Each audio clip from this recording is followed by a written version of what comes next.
오늘 말씀은 하나님께서 돌보십니다 라는 제목으로 말씀을 나누겠습니다. 하나님께서 돌보십니다.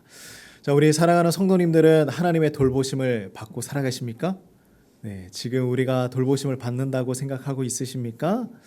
오늘 말씀에 두 가정을 만날 것입니다.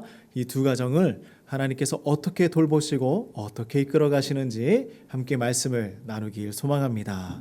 자, 첫 번째 가정은 어떤 가정이냐면 제사장 가족인 사가랴와 엘리사벳의 가정입니다.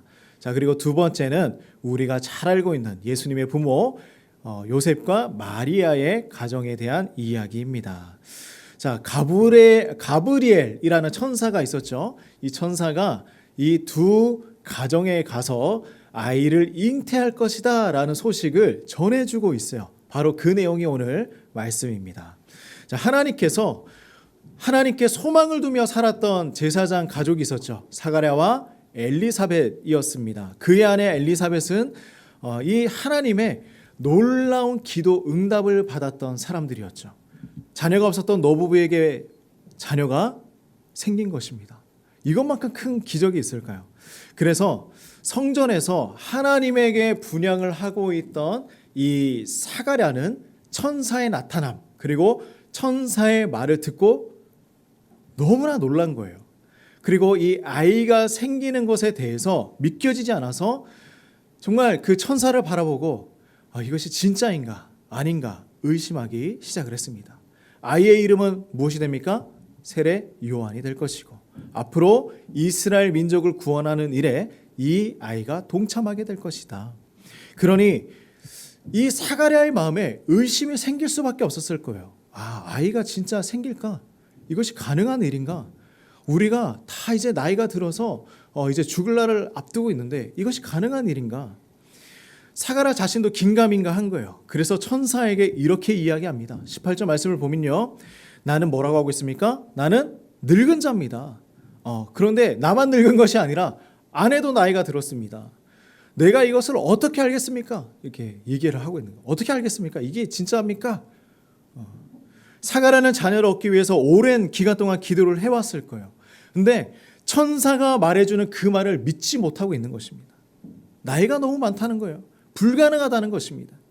그런 하나님의 확실한 돌보심이 필요한 사가랴에게 천사는 정확하게 이야기를 해주고 있습니다. 자, 오늘 우리가 집중해야 볼 두 가지 중에 한 가지입니다. 하나님께서 돌보실 때는 첫 번째입니다. 우리 같이 한번 고백을 해봅시다. 좋은 소식으로 돌보십니다. 좋은 소식으로 돌보십니다. 하나님께서 사랑하는 성도님들을 돌보실 때는요, 좋은 소식으로 돌보신다. 자, 19절 말씀인데요. 우리 같이 한번 읽어보겠습니다. 자, 시작. 천사가 대답하여 이르되 나는 하나님 앞에 서 있는 가브리엘이라. 이 좋은 소식을 전하여 내게 말하라고 보내심을 받았노라. 아멘. 천사가 이야기합니다. 나는 하나님 앞에 서 있는 가브리엘이다. 좋은 소식을 전하기 위해서 보냄을 받았다. 나는 천사고 하나님께서 보냈다. 무엇을 하기 위해서? 너에게 좋은 소식을 전하기 위해서. 하나님께서 보냈는데 왜 너는 믿지 않느냐라는 이야기죠. 너는 왜 믿지 않고 있느냐? 사가랴는 천사의 말을 믿을 수 있도록 증거를 보여달라고 요구한 것입니다. 내가 어떻게 알겠습니까? 내가 그 일을 어떻게 알겠습니까? 여기에 대해서 천사인 나 가브리엘이 너에게 왔다라는 것입니다. 이 말은 무엇이냐면 충분하다. 내가 온 곳으로도 충분하지 않느냐. 내가 여기에 나타났는데 너 놀라지 않았느냐? 천사인 나를 보고 놀라지 않았느냐? 충분하다. 좋은 소식을 전하러 왔다. 제사장 사가랴는 천사의 말에 의심할 이유가 전혀 없었던 것입니다. 그런데 그의 마음에 의심이 생긴 것이죠. 하나님의 말씀이라면 그대로 다 받아들여야 했습니다. 우리도 때로는 하나님의 말씀을 들었음에도 불구하고 불가능하다고 생각할 때가 있어요. 이것은 내가 할 수 있는 일이 아니야. 불가능합니다. 이루어질 수 없습니다. 내가 할 수 없기 때문에 하나님도 할 수 없다고 생각할 때가 있어요. 예배의 자리에서는 하나님 고백합니다. 믿습니다. 하나님 찬양합니다. 삶의 현장에서는 하나님의 능력을 의심하고 신뢰하지 못할 때가 있죠. 아니면 전혀 하나님과 무관한 삶을 살아갈 때도 있는 것입니다. 우리가 그것을 한번 살펴봐야 해요. 그런데 하나님께서 사가랴를 통하여서 우리에게 보여주시는 것은 우리의 상황이 가능하든 불가능하든 이거와는 상관이 없다라는 거예요. 뭐냐면 하나님의 뜻이 있고요. 하나님의 계획이 있는 그곳에는요. 우리의 상황과 환경 그것보다 하나님의 계획이 더 크다. 하나님의 능력이 더 크다. 하나님의 가능하심이 더 크다라는 것입니다. 우리의 상황이 가능하든 불가능하든 이것을 뛰어넘어서 역사하신다. 하나님께서 원하시는 것은 그 어떤 것도 문제가 되지 않습니다. 하나님의 뜻대로 반드시 이루어지는 거예요. 자, 그런데요. 여기에서 중요한 것은 사가랴가 이 일로 인하여서 자신이 믿지 못함으로 인하여서 벌을 받게 됐어요. 어떤 벌입니까? 우리 성경 말씀 읽었는데 바로 딱 기억납니까? 어떤 벌을 받았죠? 말을 못하게 되는 것. 말을 못하게 됐습니다. 갑자기 말을 잘하던 사람이 천사에게 어떻게 된 일입니까? 잘 얘기하던 사람이 갑자기 말을 못하게 되었어요. 너는 내 말을 믿지 않았으니 이 일들이 이루어지는 날까지 뭐가 됩니까? 벙어리가 될 것이다. 천사는 말을 못하게 만들었어요. 그리고 그 이후의 내용도 보면 몸짓으로 사가랴에게 그 아들의 이름을 어떻게 할까요? 다른 사람들이 이야기한 모습들을 보면요. 잘 듣지도 못했던 것 같습니다. 얼마나 답답했을까요? 빨리 가서 가족에게 이웃에게 나의 기도가 응답돼서 내가 나이가 들었지만 나에게 자녀가 생겼어. 이 놀라운 소식을 전하고 싶지 않았을까요? 사가랴는 한동안 그 어떠한 질문도 할 수 없게 됐습니다. 침묵할 수밖에 없었어요. 그에게는 답답한 일이었지만 한편으로는 이 놀라운 일들이 뭐냐면 하나님의 은혜라는 것입니다. 갑자기 말을 못하게 되는 것, 듣지 못하게 되는 것 기적적인 일이잖아요. 그렇지 않습니까? 나는 벌을 받은 거예요. 그러나 갑자기 일어난 이 일은 하나님께서 그에게 만들어낸 기적입니다. 말을 갑자기 못하게 됐어요. 그런데요, 다른 편으로 한번 생각을 해보면 이것은 하나님의 능력을 경험하고 있는 것입니다. 좋은 모습으로 경험하면 더 좋겠죠. 그러나 벌을 받았지만 하나님의 능력을 경험하고 있는 것입니다. 그러니 이 일을 통하여서 하나님의 말씀이 진짜구나. 내가 잘못했구나. 하나님의 약속이 진짜구나. 그리고 그의 침묵은 어디까지 이어집니까? 하나님께서 정하신 때까지 이어지게 됩니다. 하나님의 뜻을 잠깐 숨기는 일인 것이죠. 하나님의 계획은요, 때가 차야 시작되는 것입니다. 그 시기가 있어요. 때가 차야 시작이 됩니다. 요한이 잉태할 것이다. 요한을 너가 낳게 될 것이다. 그러나 그 태어나는 그날 하나님의 계획이 이루어지기 위해서는요, 침묵하는 시간이 필요하다라는 것입니다. 침묵해야 된다. 그때까지 제발 조용히 있어라. 따지지 마라. 조용히 좀 있어라. 사가랴에게 이런 일이 일어났습니다. 자, 그렇다면요, 사가랴가 그 성전 안에서 분향하고 있을 때 우리 생각납니까? 백성들은 뭐 하고 있었어요? 백성들은 성전 밖에서 기도하고 있었죠. 그죠? 성전 밖에서 기도하고 있었습니다. 그런데 그 백성들이 이제 분향의 시간이 다 끝났고 우리의 기도도 다 끝났는데 누가 나오지 않는 거예요. 사가랴가 밖으로 나오지 않고 있습니다. 제사장이 분향이 마무리되면 밖으로 나와서 민수기에 있는 그 축복 기도로 백성들을 축복하는 것이 관례였습니다. 그런데 시간을 보니 분향도 끝났고요. 백성들 기도도 마쳤는데 사가랴가 밖으로 나오지 않는 거예요. 무슨 일이지? 무슨 일이 일어난 것인가? 자, 우리 22절, 23절 말씀을 같이 한번 읽어보겠습니다. 자, 시작. 그가 밖으로 나왔으나 그들에게 아무 말도 하지 못하므로 그가 성소 안에서 환상을 보았다는 것을 그들이 직감하였다. 그는 그들에게 손짓만 할 뿐 말을 못하였고 자신의 직무 기간이 끝나자 자기 집으로 돌아갔다라는 것입니다. 사가랴가 밖으로 나왔는데 말을 못하는 것을 보고 성전 안에서 지금 뭔가 일이 일어났구나라는 것입니다. 환상을 보았구나. 직감할 수 있었다고 이야기하고 있죠. 사가랴는 집으로 돌아갔습니다. 자, 이 일이 일어난 이후에 사가랴의 아내 엘리사벳은 말씀대로 잉태하고 5달 동안 숨어 지내는 거예요. 왜 숨어 있었을까? 왜 숨어 있었을까? 자세한 내용은 성경에 기록되어 있지 않습니다. 나이가 들어서 임신했기 때문에 창피했을까요? 자녀는요, 이때 당시에 어떤 것이었냐면 자녀가 생겼다라는 것은 하나님의 축복으로 여겨졌어요. 그런데 자녀가 없다라는 것은 무엇일까요? 그러면 반대로 하나님께 벌을 받았거나 저주받았다고 생각을 하는 거예요. 엘리사벳은 이렇게 고백합니다. 우리 25절 말씀을 같이 한번 읽어보겠습니다. 자, 시작. 주께서 나를 돌보시는 날에 사람들 앞에서 내 부끄러움을 없게 하시려고 이렇게 행하심이라 하더라. 아멘. 자, 보십시오. 엘리사벳이 하나님의 돌보심을 찬양하고 있는 거예요. 하나님께서 나에게 정말 세밀하게 돌보시는 그 은혜를 내가 맛보았습니다. 내가 정말 이 수치가 있었고 부끄러움이 있었습니다. 하나님 이것을 끝내주시기 위해서 하나님께서 행하고 계시는군요. 그녀를 부끄럽지 않게 해주시기 위해서 하나님은 기적을 베풀어 주시는 것입니다. 자, 보십시오. 기도의 응답은 참 좋아요. 그죠? 기도 응답 너무나 좋지 않습니까? 하나님, 제가 오늘 아침에 딱 기도했는데 저녁이 되니까 기도 응답이 이루어지는 거예요. 할렐루야. 얼마나 좋습니까? 그런데 더 좋은 것은 뭔지 아십니까? 더 좋은 것은 뭔지 아십니까? 기도 자체의 응답도 너무나 좋아요. 그런데 이 기도의 응답이라는 것은요, 하나님께서 나를 돌보시며 사랑한다는 증거가 되는 것입니다. 하나님, 제가 기도하며 살아갔습니다. 이것이 지금 당장 이루어지지 않지만 시간이 흐르고 또 시간이 흐르고 기도가 응답되었을 때 하나님 여전히 지금까지 하나님께서 여전히 나를 위해서 돌보시고 나를 위해서 사랑하시고 계셨군요. 이게 기도 응답이죠.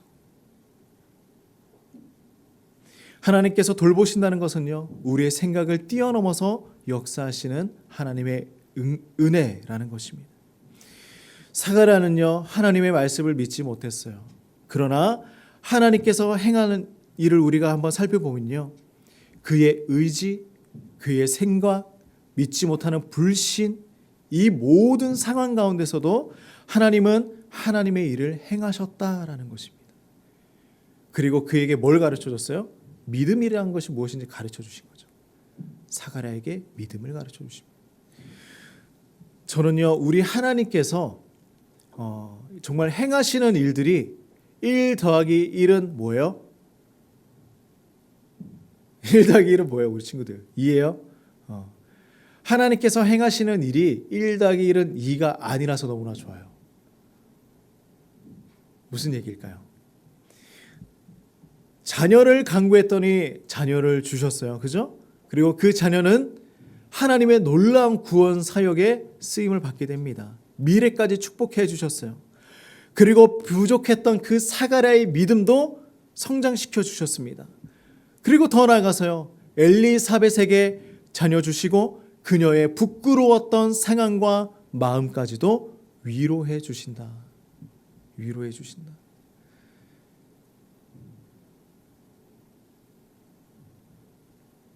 하나님과 함께하는 시간은 이런 것입니다. 기도의 응답을 주실 때는요, 그냥 우리의 상황, 환경만을 해결해 주시는 것이 아니라 우리의 모든 마음, 상처받았던, 문제가 있었던, 그리고 부끄러웠던, 수치가 있었던 그 모든 것들까지도 해결해 주시는 것이다. 마음을 만져주시고 위로해 주신다. 겉과 속을 함께 해결해 주시는 것이 하나님의 은혜입니다. 자, 우리 한 번 더 나아가 봅시다. 세례 요한의 출생 예언을 듣고 이제 이번에는요, 예수님의 출생 예언, 두 번째 가정에 대한 축복의 소식을 전해 듣게 됩니다.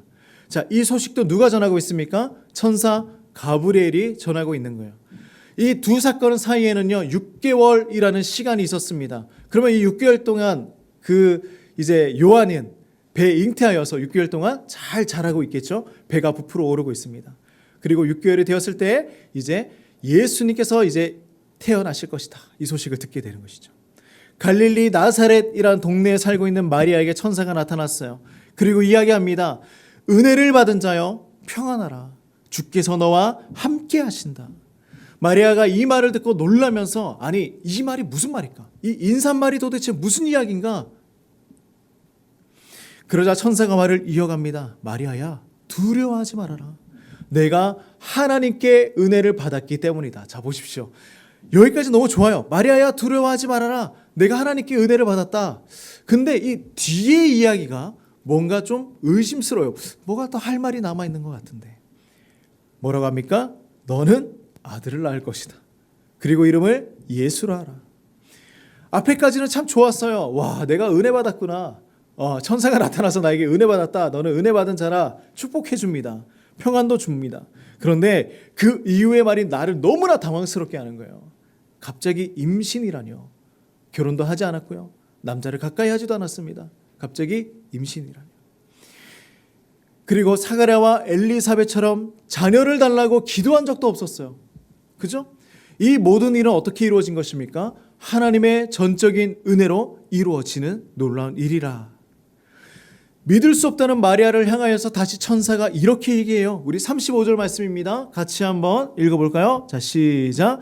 천사가 대답하여 이르되 성령이 내게 임하시고 지극히 높으신 이의 능력이 너를 덮으시리니 이러므로 나실 바 거룩한 이는 하나님의 아들이라 일컬어지리라. 아멘. 너의 아이를 잉태하면 어떻게 된 일인가? 성령으로 이루어진 일이다. 가능한 일이다. 그 아이는 하나님의 아들이다. 그리고 이렇게 얘기하죠. 믿지 못하는 마리아에게도, 자, 이제 두 번째입니다. 하나님께서 돌보실 때는요, 어떻게 돌보시냐면, 자, 두 번째예요. 우리 같이 한번 고백해 봅시다. 말씀대로 돌보십니다. 말씀대로 돌보십니다. 하나님께서 돌보시는 일은 말씀대로 돌보시는 거예요. 우리 37절 말씀 같이 한번 볼까요? 뭐라고 하시냐면, 자, 읽어봅시다. 시작. 대저 하나님의 모든 말씀은 능하지 못하심이 없느니라. 천사가 마리아에게 해준 이야기입니다. 하나님의 모든 말씀은 능하심이 못하는 것이 없다. 가능하다. 불가능한 것이 없다. 하나님의 모든 말씀은 가능하다라는 것입니다. 마리아에게도 상상을 초월하는 기적이 일어날 것이다. 38절 말씀이에요. 우리 같이 한번 읽어봅시다. 마리아는 이렇게 고백합니다. 읽어볼까요? 자, 시작. 마리아가 이르되 주의 여종이오니 말씀대로 내게 이루어지다음에 천사가 떠나가니라. 이것이 마리아의 고백이에요. 마리아는요, 가만히 보세요. 당황했어요. 이게 도대체 무슨 이야기인가? 이루어질 수 없는 일이지 않은가? 그런데 뭐라고 하고 있습니까? 예, 말씀대로 내게 이루어질 것입니다. 자, 우리 세 번으로 나눠서 한번 봅시다. 마리아의 대답을 우리 한번 분석을 좀 해볼 필요가 있어요. 첫 번째는 그가 뭐라고 하냐면 이렇게 얘기합니다. 그의 대답은 명료합니다. 첫 번째는 고백이 있었어요. 내가 누구인지 고백합니다. 주님, 저는 주님의 여종입니다. 이렇게 고백하는 거예요. 저는 주님의 여종입니다. 뭐예요? 저의 주인은 주님이시기 때문에 저는 그의 말에 따르겠습니다. 두 번째는 뭡니까? 경청이 있었어요. 하나님, 저에게 말씀하세요. 이 부분은 우리에게 정말 중요합니다. 하나님, 저에게 말씀하세요. 도대체 무슨 말인지 잘 모르겠지만 말씀해 주세요. 자, 세 번째입니다. 그가 뭐 했어요? 간구한 거예요. 저에게 이루어 주세요. 하나님, 그 말씀 제게 이루어 주시옵소서. 불가능하잖아요.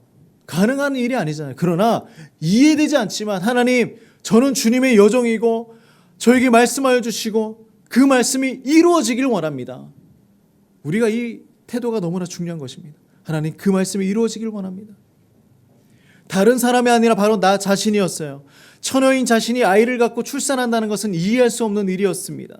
이 일로 인하여 어떤 어려움이 찾아올지 모릅니다. 그러나 이 모든 일은 하나님께서 말씀하신 일이기에 결론이 뭡니까? 제가 순종하겠습니다 라는 거예요.